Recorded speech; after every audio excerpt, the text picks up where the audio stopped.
Yes, man. See what go on here? Don't rate me, but don't see what go on, man. Tell me for some pussy dog. Everything.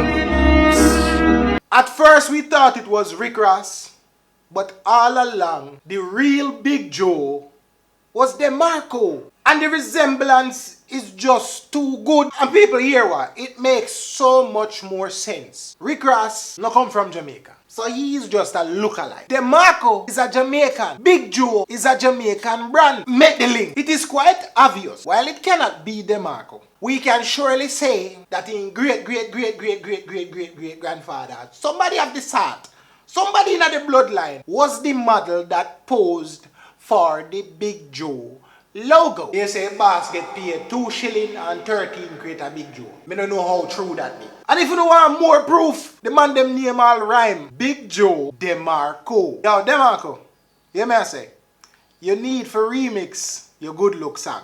Zin? Hey yo! You know your news? My great grandfather pan the box juice.